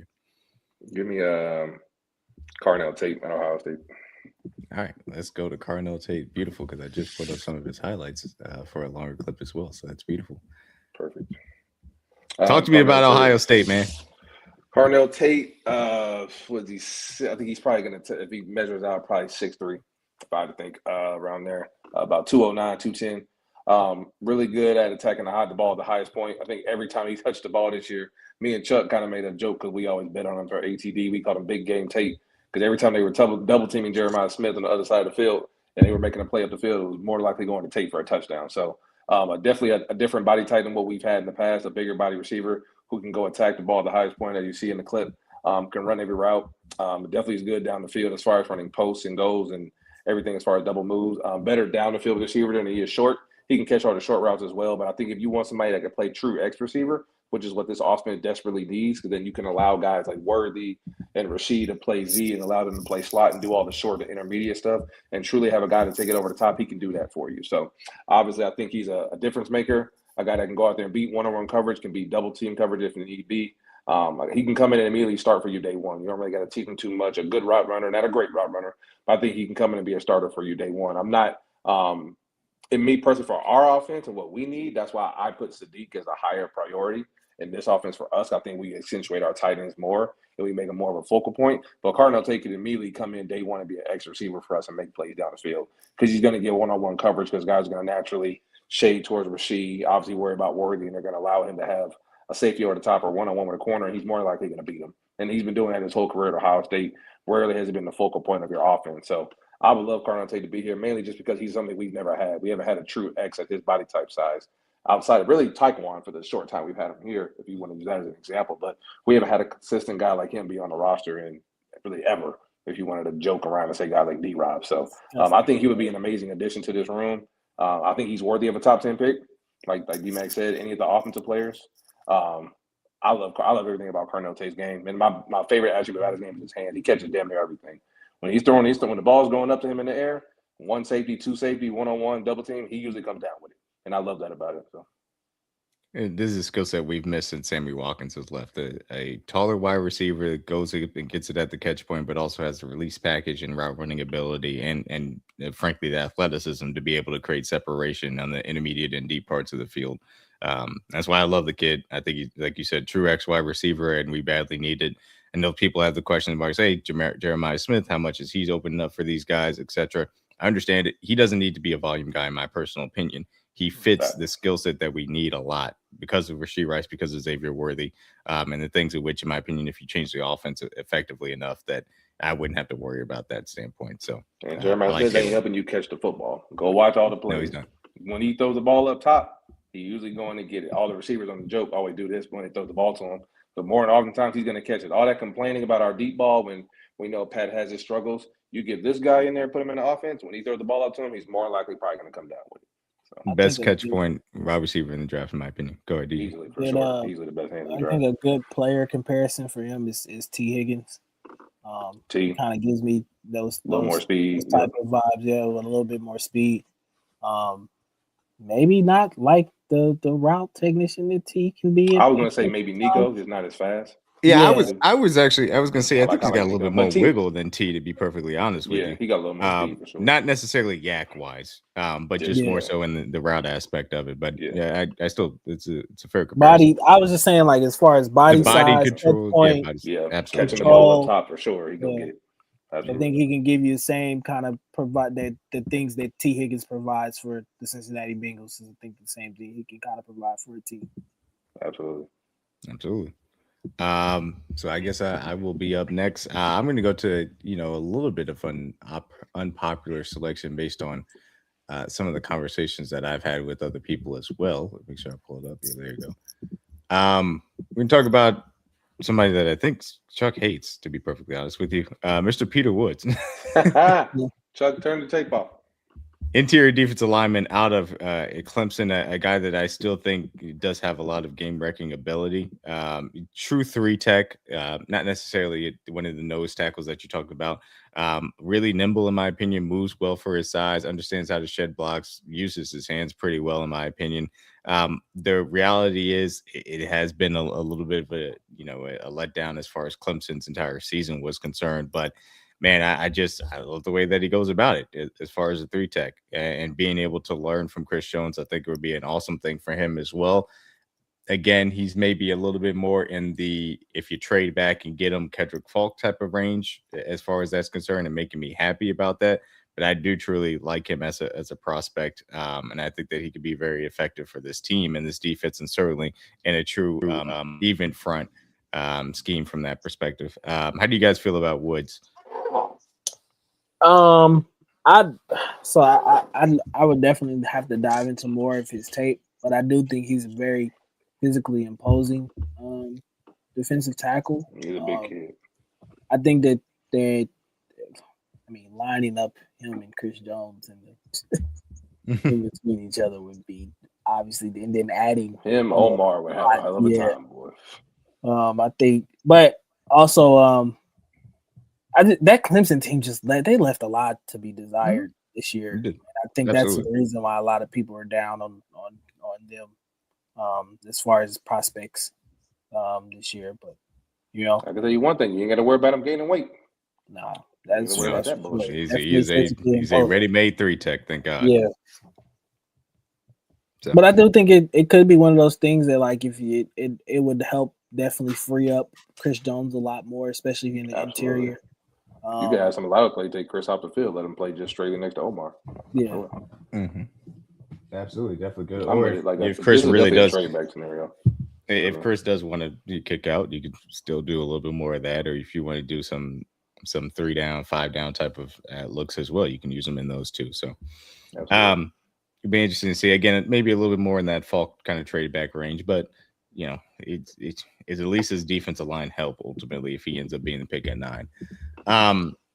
Let's go ahead, DG. Where you want to take it next? Let's take a trip to the Lululand. Oh boy! And go with it. Oh, I know. For all you Twitter GMs, this is for you. My favorite prospect, Mr. David Bailey. Yep. You will not be no glove, Chiefs Mr. No tape, no I am sleeve. not about to sit here and get my hopes up, because this is everything that I want in a pass rusher. Dog. Yeah, man. It's true. Oh my God! No, Jesus. Hold on. Get off me! Y'all want me to scout, or should we just sit here and watch? Oh my God! Oh my God! Look at the dip! Look at the dip! Look at the dip! Look at the dip! Oh, get off! Fuck out of here! Jesus Christ! 6'3", man. A good blend of length and explosiveness, as you guys can see, man. Quick off the ball. Goodness. The motor is, also, I should say, I'm sorry, real quick, DG. These are all clips from David Bailey in the college football quarterfinal game versus Oregon. I just want to be just so we're clear about that. This is what he was able to put on tape. Keep going, DG. Yeah, man. Quick motor. The motor runs hot all the time with him. As you guys see, man, just a plethora of moves. Great bend off the edge. Gets to the quarterback fearlessly. Production is up there. 13.5 sacks this year. Led the Big 12 in that. It's not a lot of weaknesses. I mean, probably his biggest weakness is playing against the run. Yeah, but sorry, I don't. I mean, y'all want to know my? Do you care? You care if you're getting that? And it's based off your team's roster, what you need. We've done a good job of stopping the run. Center edge is not our problem. We don't have finishers like George. We complain all year about getting to the quarterback and finishing plays. I love Ruben Bain, but I think Bailey's a better finisher. He'll have more sacks. So my comp for him is like a Dwight Freeney. Probably a little bigger, but an extremely fast guy, super explosive off the ball. DMac, he probably have 10 sacks every year. Deadass. Like, I think he could have a 10 sacks his rookie year. With the right guys playing with us, you get a one-on-one scenarios, he's going to finish almost every play. Just because he's so this is a guy, David Bailey to me is somebody you could bring in day one, put him, and I'm not saying he's got to play every down. Put him in certain situations, third and longs, things of that nature, and allow him to go do his job. Get after the quarterback, create pressure, and instant pressure. And I think this is a guy that will help prolong the careers of George Karlaftis, of Chris Jones, and make life a lot easier for them. But the sad part is that he does not fit the Spag size prototype. So anytime you fool with a man who don't wear no gloves, you don't want no part of him, bro. That's a grown ass man. This is these plays, and I think this one in another running play. This is why I'm okay with taking him top 10. Because everything that we just gushed about as far as his pass rush ability, pass rush juice is there. You just see it immediately. But he also plays violently. He's not a pretty boy edge rusher. He is very willing to go and run through somebody's face if you ask him to do so. And he has that in his bag, and you have to be able to play with power if you're going to play off the edge in the National Football League in general. That's just what you have to do. But like, he can do that. He has no problems doing that because he plays with violence. He plays with violence. He's quick. He's fast. I love watching him play because the motor is relentless and the talent is obvious too. So Dave Bailey would be a dream pick at number 9. I'd be surprised if he even got there. But he's an awesome guy, and he's technically sound. He's, like you said, he's experienced as far as finishing plays as well. He's a guy that, in my opinion, you legitimately could find a ways to get on the field consistently on second and third downs because you have other run stuffers out there that you may have a problem with. And then he just immediately is, in my opinion, he immediately would be the second best pass rusher here. I know people have their feelings about George Karlaftis, but to be able to have him next to Chris Jones and then be able to have George Karlaftis be the cleanup guy, it would just so significantly change the face of this 4-man pass rush so much, man. Just like George.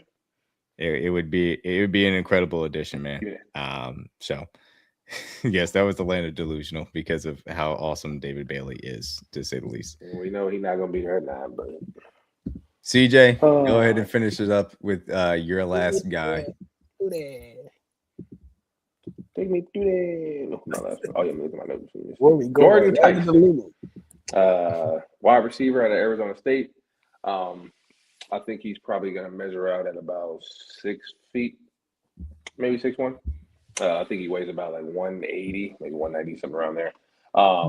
Very good route runner, very explosive, good after the catch. My comp for him when I was watching film was like I think what was a good comp that I liked. Keenan Allen with more speed, very savvy route runner, gets open, attacks the ball at the highest point naturally. I think his biggest attribute is just really being able to play everywhere. He's a very versatile receiver. They asked him to play outside in the X. He'll do that. He can play in the slot. He can play Z.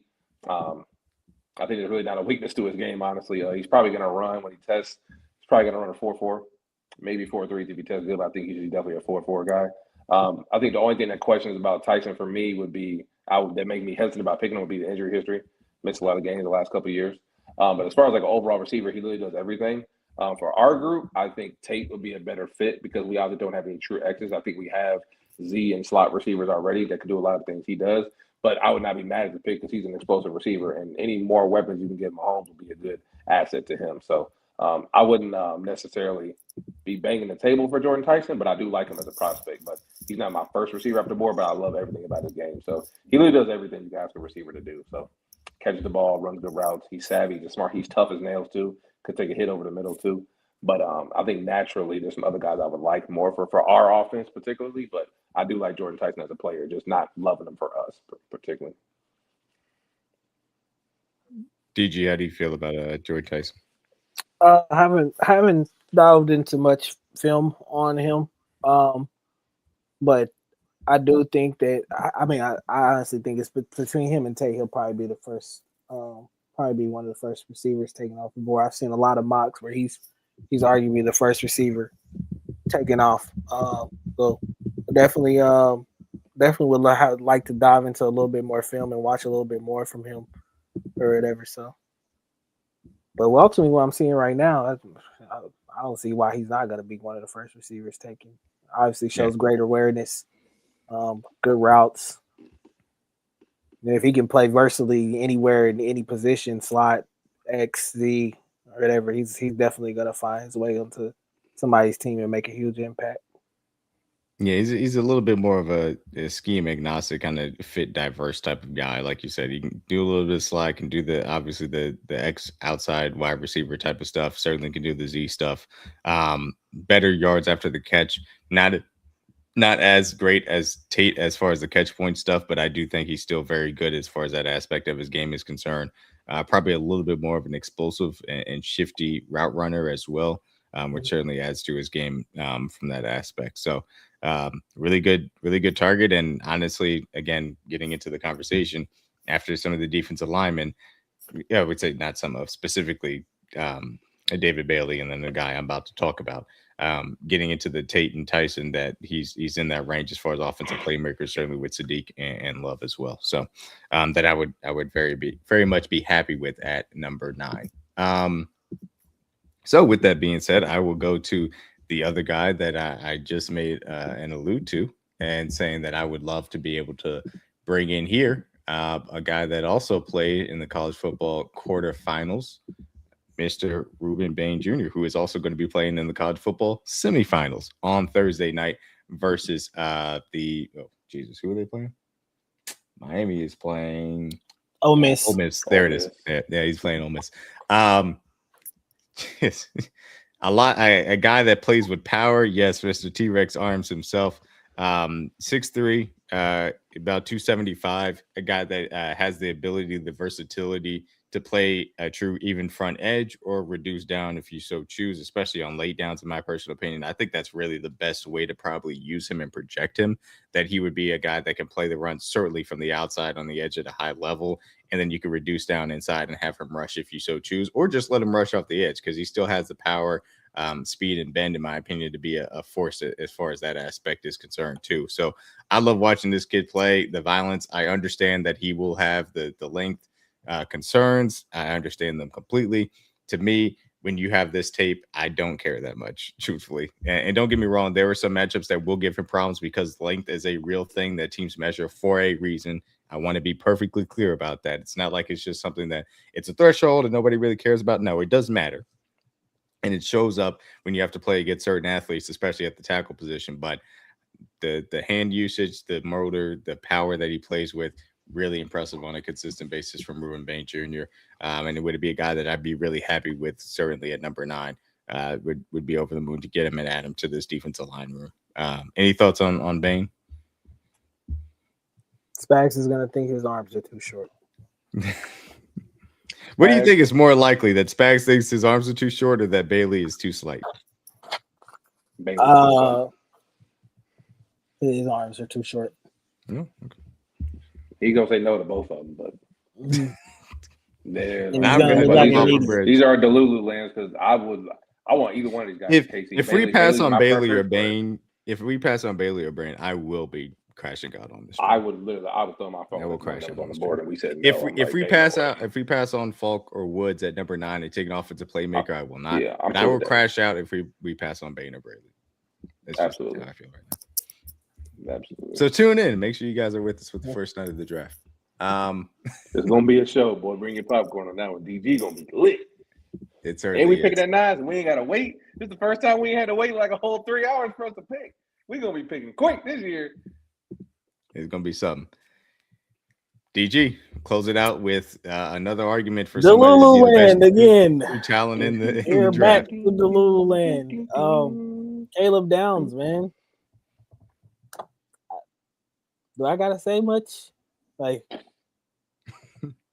he's the perfect safety prospect. I haven't seen, and I think you tweeted this out the other day, DMac. I haven't seen a guy who's a prospect like this since Kyle Hamilton at safety. Absolute elite IQ, instincts out there on the field.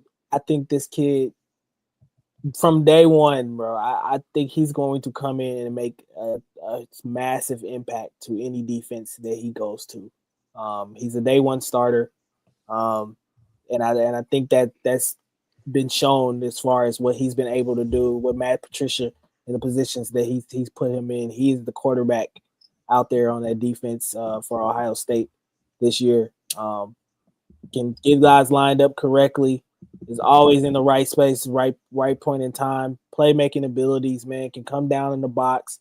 He can play single high. He can do everything. Anything and everything you want him to do, he'll do it. Elite athleticism, like he's the perfect safety prospect. Leadership on the field, everything like that. I think the only weakness he has is maybe he's a little bit too much of a risk taker at points in time. But when you got that kind of instinct, like I said, like a Kyle Hamilton or most of the time it works out. So yeah, like we all seen with the type of impact that Kyle Hamilton makes for the Baltimore Ravens. Obviously, that game on Sunday night completely changed when Kyle Hamilton left the game. Yeah, that is a fact, and I think that Kyle Hamilton's it's a good pivot point, or I should say, a good entry point for guys that maybe are observers, I should say, and learning more about these prospects. When you see what Kyle Hamilton, and also I will compare it also to Nick Imamori for the Seattle Seahawks defense, these specific safeties provide you the opportunity to play the run and the pass from the nickel. And that is such a valuable thing because that is the entire premise of what modern offenses are trying to do to exploit modern defenses, of saying, hey, we need to be able to get you into the body types that we want to attack and then do the thing that you're not comfortable in covering off of. That's really the major piece of this.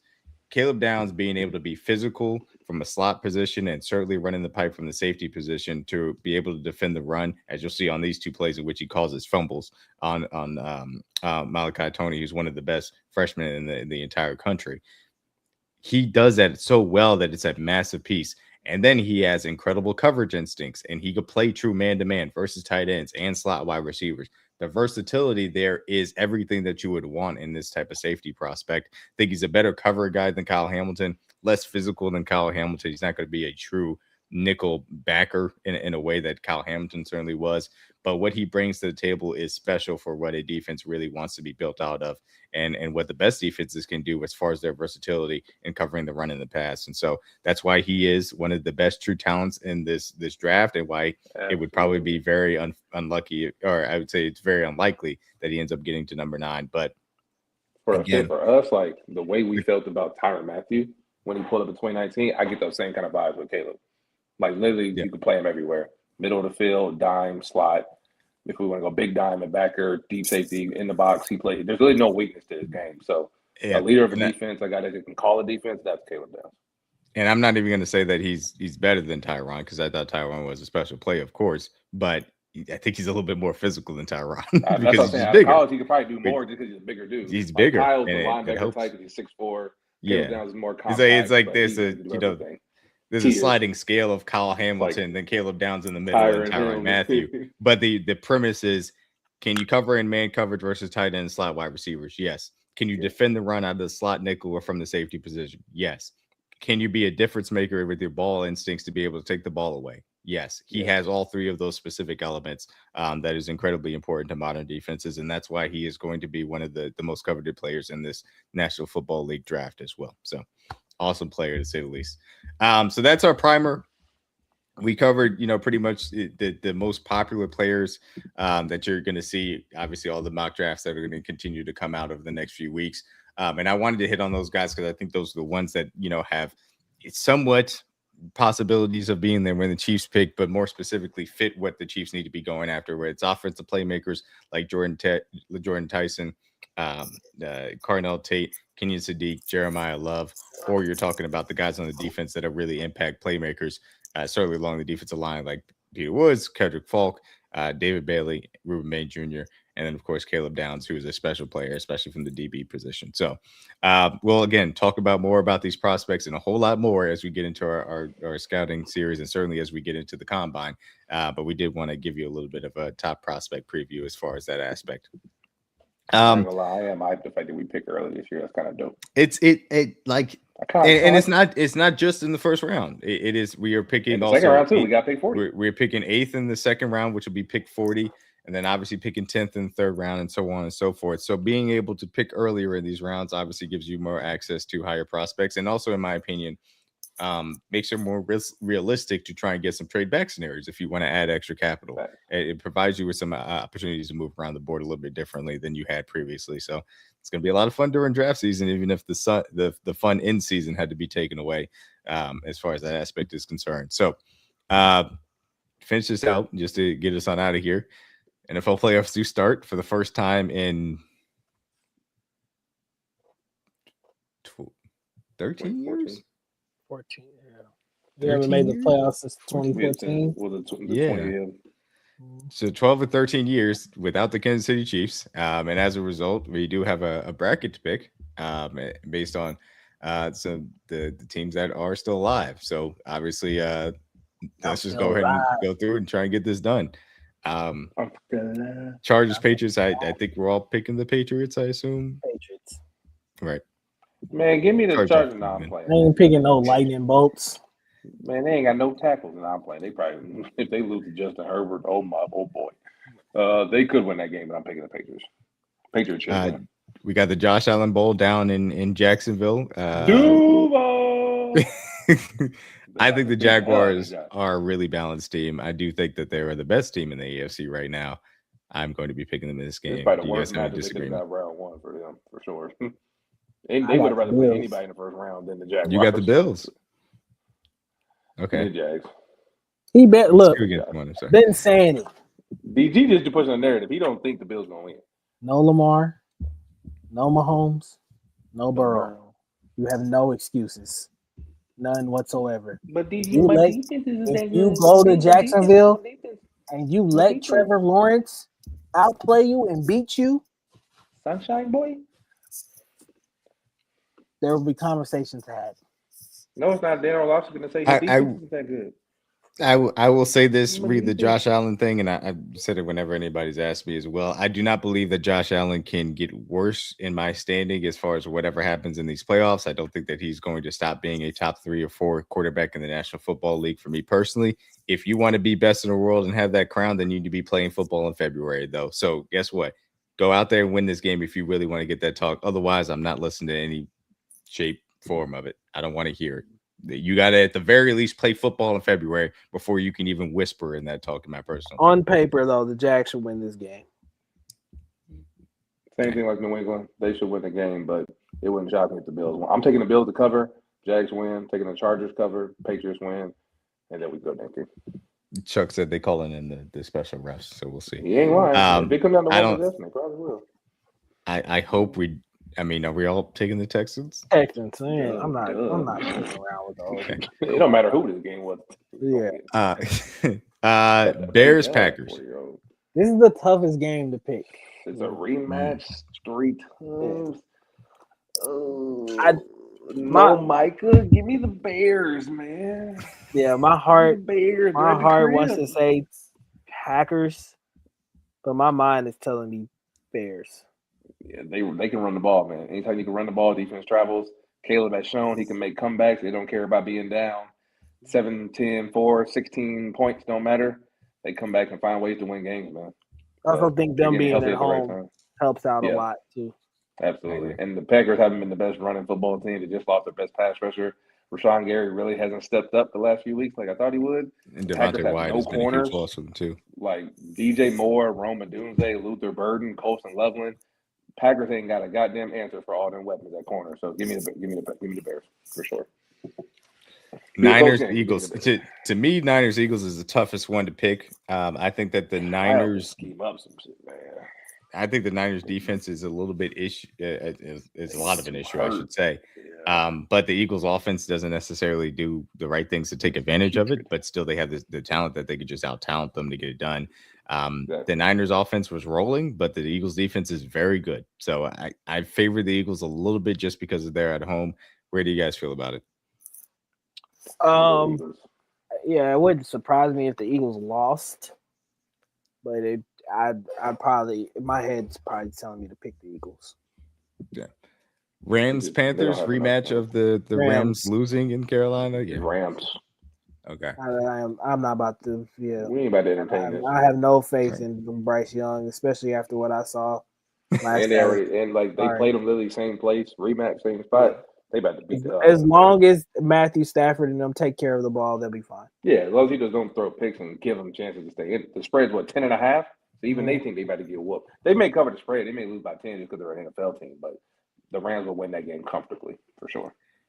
Rams Seattle rematch of the Thursday night football game. That was an awesome, obviously, game back and forth, 2-point conversion that ultimately won it for Seattle. I'll be honest with you guys. I think the Rams are going to go to the Super Bowl, so obviously I'm picking the Rams in this game. How do you feel about this one? I'm with the Rams. I'm taking the Rams too. Sam Darnold had his crazy comeback. I don't think he does that twice. So yeah, give me the Rams. I don't buy into the Sam Darnold hype either. Bears Eagles. The Bears in this game in Philadelphia ran the ball over the Eagles defense. Face. Oh my god. Rematch. Yeah, I think giving the Eagles you beating them once. Okay, cool. I think if they see you in a rematch, they'll be ready for you. Yeah. So give me Sirianni. Twice. Yeah, give me the Eagles. I'll be picking the Bears in this. I want the Bears. I want the Bears to win. Yeah. I wonder, if I was glad to be wrong, but scheme wise and coaching wise, I think Fangio will have that defense. And Jalen Carter didn't play that first game too. Yeah. He'll be back too. So yeah. Texans Broncos. Obviously, two excellent defenses. I think Texans defense is slightly better, but a little bit difficult for the Texans going on the road against the Broncos. H-Town. Give me the Texans. I ain't picking the Dolphins. I ain't believed in the Broncos offense all year. If there's anybody that can make them freeze up, it's D'Amico. Give me Houston. Defense travels. So facts. Jaguars Patriots. Like I said, I think the Jaguars this is a revenge game. Give me the Jags. I'm going to Jaguars from 2017 when they got hold on that Miles Jack interception. I still think the Bills are playing in championship week. I don't care. AFC South, AFC Championship. Yes, we have an AFC South, AFC Championship game between the Texans and the Jaguars. Will both of these teams? Yes, they're right. If this ends up being the AFC Championship game, this will mean that they will have a first-time Super Bowl participant out of the AFC Conference, and the Jaguars and Texans, first time in both of their histories as well. Obviously, two of the younger franchises in the NFL. In Jacksonville, who are you picking? They did split the season series.